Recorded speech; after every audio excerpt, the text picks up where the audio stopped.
What chance on earth did Sakata think they had in hosting the New Zealand triathlon team? For starters, Sakata City had hosted the Oshin Triathlon for over 30 years. Sakata City is in one of the most picturesque places in all of Japan. We have Mount Chokai, which is an excellent place to go cycling or running. The water that flows down from Mount Chokai goes into the Sea of Japan, which is where we can do a lot of swim training. Hikarigaoka swimming pool has a 50-meter outdoor pool, which is not actually that common in rural Japan.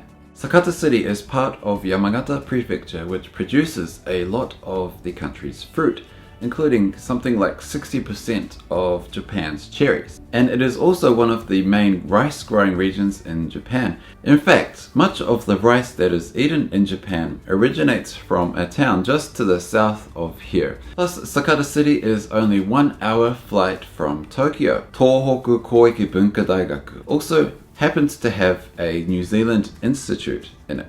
The original president of Koiki University, a Komatsu Ryuji, also happens to have a Order of Merit from the New Zealand government for services to the Japan and New Zealand relationship. A few years ago, I was sitting in a Starbucks with a friend of mine, and suddenly that friend got a phone call.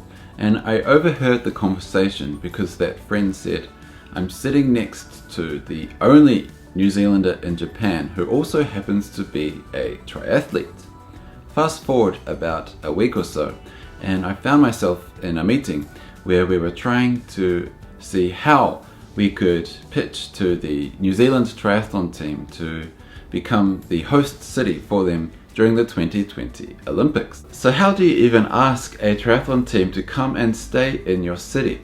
Well, we did it with a promo video. This video you can actually still see. So the Vice Mayor, she brought a physical copy of a DVD to Triathlon New Zealand to show them. And obviously they were impressed enough because the head coach and the high performance director came and visited us in Sakata. When the high performance director and the head coach came, there was a little bit of a funny incident.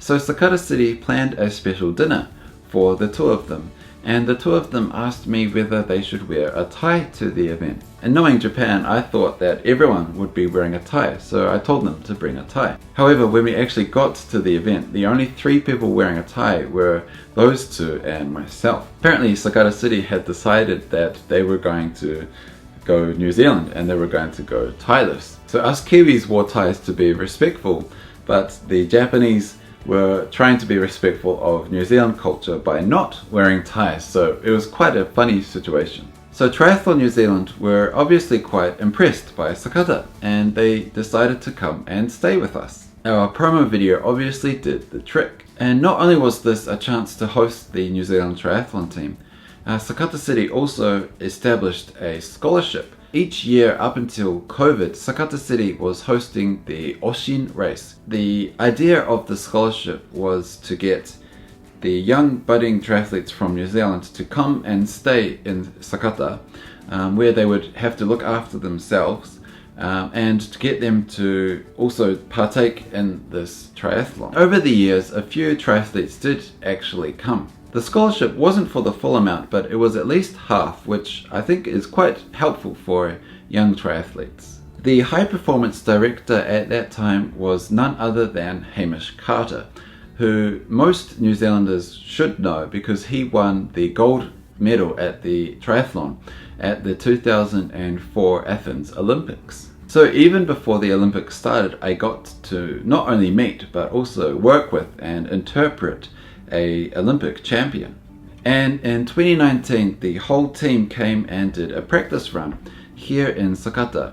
So I got to meet the whole team, including Hayden Wild, who went on to win the bronze medal. And in early 2020, a delegation from Sakata City, including myself, actually went to Triathlon New Zealand, which is in Cambridge, at the velodrome there.